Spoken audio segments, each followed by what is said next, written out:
Yes, good morning students, how are you? Okay बेटा, तो आज हम नया चैप्टर शुरू करते हैं आपका, वो है वेक्टर्स।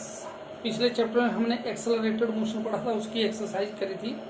तो सबसे पहले डिस्कस करते हैं कि vectors actually there are two types of physical quantity. Actually बहुत फिजिक्स में बहुत ज़्यादा फिजिकल क्वांटिटीज हैं, लेकिन इन सारी फिजिकल क्वांटिटीज को टू क्लासेज में कैटेगरी किया हुआ है, दो क्लासेज में बांटा हुआ है। ठीक है बेटा, और वो दो क्लासेज कौन कौन सी हैं? ये हैं दो क्वांटिटीज कौन सी हैं? एक है स्केलर क्वांटिटीज और दूसरी है वेक्टर क्वांटिटीज। तो आइए देखिए स्केलर क्वांटिटीज।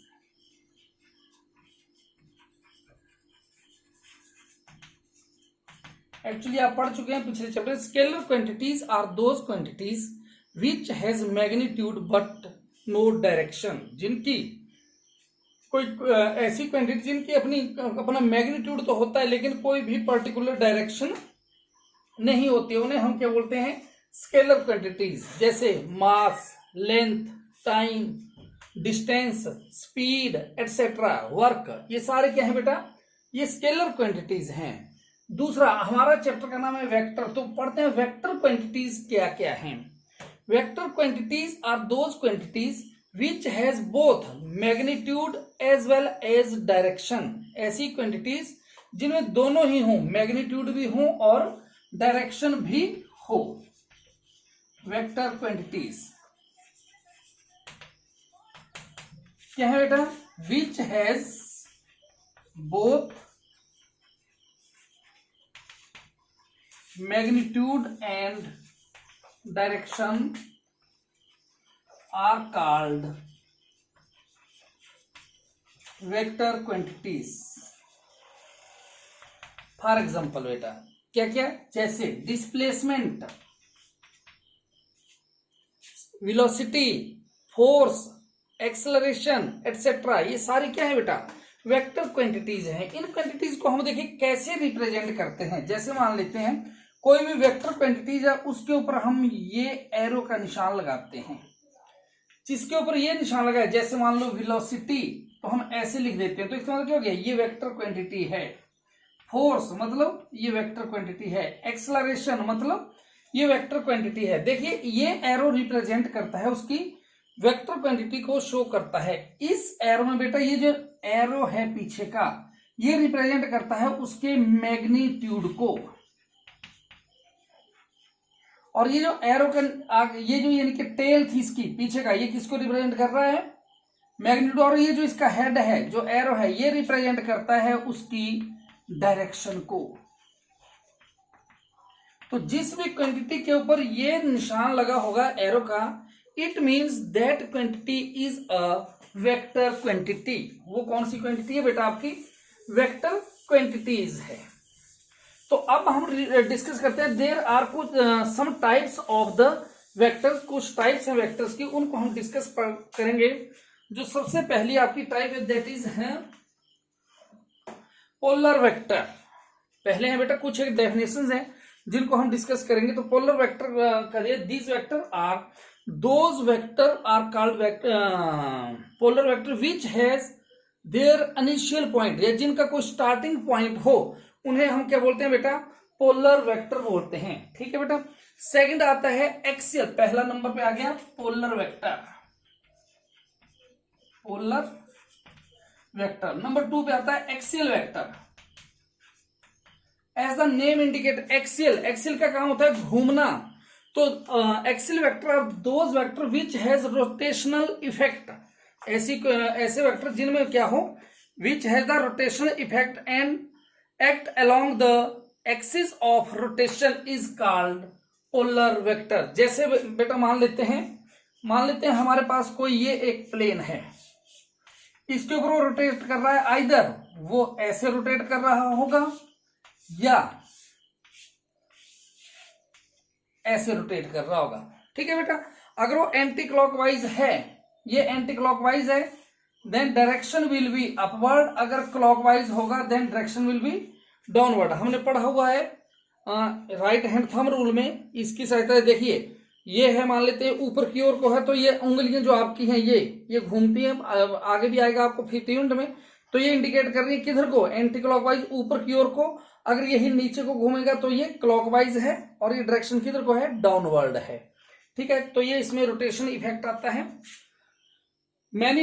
इसमें क्या जरूरत पड़ जाती है एक्सियल वेक्टर की, many laws of physics can be explain on the basis of axial vector. ठीक है बेटा, और क्या है, the derivations involving the many laws of physics can be gradually simplified by the use of vectors. ठीक है बेटा, नेक्स्ट आता है आपके पास modulus of a vector. Modulus of a vector. ठीक है बेटा, मॉडुलस ऑफ वेक्टर क्या है, the magnitude of a vector is called modulus of a vector. जैसे ये है एक वेक्टर दिया हुआ, इसका हमने क्या ले लेना है बेटा, मैग्नीट्यूड। जब इसका हमने मैग्नीट्यूड ले लिया then it is called modulus of a vector. आगे आता है यूनिट वेक्टर। ये बहुत इंपॉर्टेंट है बेटा, ये कई बार एग्जाम में भी पूछ लिया जाता है। क्या है, unit vector. Simply unit vector देखिए बेटा, इसको रिप्रेजेंट करते हैं ऐसे, ऊपर कैप सी लगा देते हैं ऐसे। ये है यूनिट वेक्टर की representation. Definition, a vector is said to be unit vector if a vector divided by its magnitude is called unit vector. क्या है definition, if a vector is divided by its magnitude then it is called unit vector। देखिए बेटा कैसे, a unit vector is equal to a vector divided by its magnitude then it is called a unit vector। ठीक है, और इसको मैं क्या लिख सकता हूं, ये ऐसे लिखा जा सकता है, A vector is equal to a unit vector divided by the multiply by the modulus of a vector. ऐसे भी, तो इसको मैं ऐसे कर सकता हूं। फिर सिंपल इसको अच्छा थोड़ा सा मॉडिफाइड करके देखते हैं कि इसको कैसे लिखना है। हमने मान लेते हैं हमारे पास है एक, इसका एग्जांपल ले लेते हैं कि हमारे पास एक वेक्टर है, a vector A is equal to मान लेते हैं 2i प्लस 3j माइनस या प्लस 4k, ये है। ठीक है बेटा, मैंने इसका मैग्नीट्यूड देना है। मैग्नीट्यूड कैसे लेंगे बेटा, 2 square plus 3 square plus 4 square under the root. ये आ गया कितना बन गया बेटा, इसका मैग्नीट्यूड कितना आ गया, 4 प्लस 9 प्लस 16 कितना आ गया, अंडर रूट 29। तो लिखेंगे कैसे अब, a unit vector is equal to a vector divided by its magnitude. Vector कितना था बेटा, 2i plus 3j plus 4k divided by magnitude, that is the answer. इस तरह से इसको हम लिखते हैं। तो इसका बेटा विशेष ध्यान रहे कि हमने इसको कैसे लिखा है और कैसे इसको हमने लिखना है, कैसे इसको करना है। ठीक है बेटा, नेक्स्ट आता है इक्वल वेक्टर्स। इसको मैं मिटा देता हूं।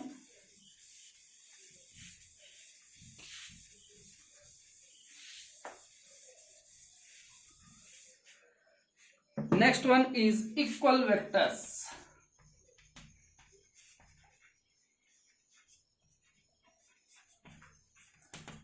As the name indicate, बेटा इक्वल वेक्टर जैसे नाम बता रहा है, two vectors are said to be equal vector if they are equal in magnitude and acting along same direction. देखिए इक्वल, अकेली चीज तो इक्वल नहीं हो सकती, कम से कम दो या दो से ज्यादा हों।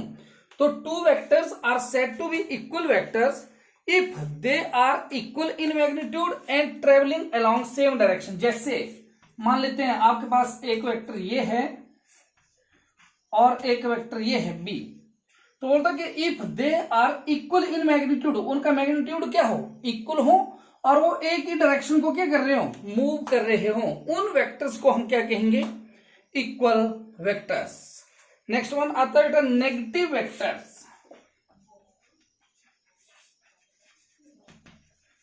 नेगेटिव वेक्टर्स, नेगेटिव वेक्टर क्या होते हैं बेटा, a negative vector of a given vector is a vector of same magnitude but acting along opposite direction. देखिए ये दो वेक्टर से मान लेते हैं, they are equal in magnitude, दोनों का मैग्नीट्यूड क्या है, इक्वल है, परंतु फर्क क्या है, अगर एक इधर को जा रहा है तो दूसरा इधर को जा रहा है, दोनों की डायरेक्शन क्या है, ऑपोजिट है। जब ऐसा केस आएगा तो ऐसे केस को हम क्या बोलेंगे कि these are negative vectors if they are acting in if they are equal in magnitude but acting in opposite direction then vector are said to be negative vectors।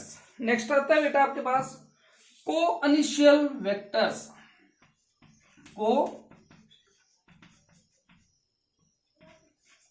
co-initial vectors देखिए बेटा as the name indicate co means same, initial मतलब starting, vector mean vector, तो ऐसे क्या है, the vectors are said to be या two vectors are said to be co-initial vector if they have common initial point। जैसे मान लेते हैं एक वेक्टर ये है और दूसरा वेक्टर ये है आपके पास, ये वेक्टर A और ये वेक्टर B, लेकिन ये तो अलग अलग हैं तो ये को-इनिशियल नहीं हुए, ये इस तरह से हों, ये वेक्टर A ये वेक्टर B, क्या है, दोनों को जो इनिशियल स्टार्टिंग पॉइंट है वो क्या हो, सेम हो। अगर इस तरह का केस आए then we can say these are the co-initial vectors. Next आता है बेटा कोलिनियर वेक्टर्स, ये को-इनिशियल थे, आगे आता है collinear vectors.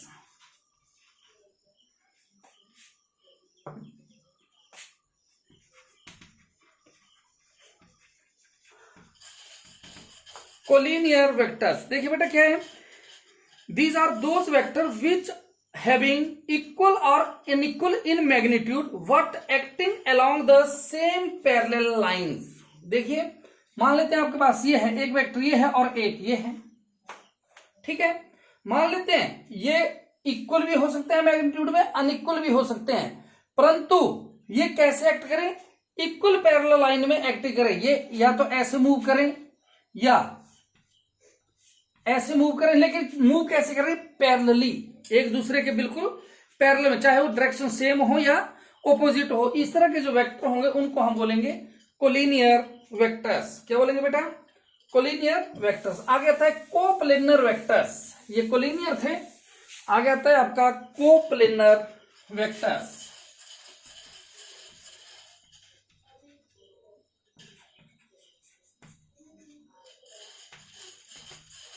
As the name indicate co-planar, co mean same, planar mean plane, Jin vectors का प्लेन क्या हो, सेम हो, एक ही प्लेन हो, तो डेफिनेशन क्या आएगी, these are those vector which are acting in the same plane, which are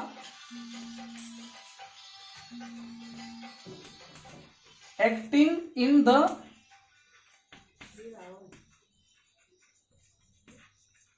same plane, these are called coplanar vectors। जैसे बेटा ये देखो ऐसे, ये vector A, vector B, vector C, ये क्या है, को एक भी प्लेन है, इस तरह के जो वेक्टर होंगे इनको हम क्या बोलेंगे, these are the coplanar vectors. Next आता है बेटा लोकलाइज्ड वेक्टर। नेक्स्ट क्या है आपका,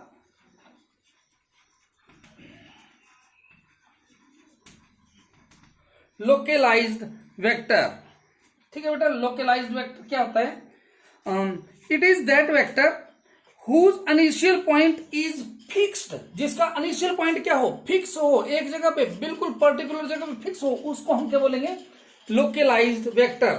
और लास्ट वन आता है आपका नॉन लोकलाइज्ड वेक्टर।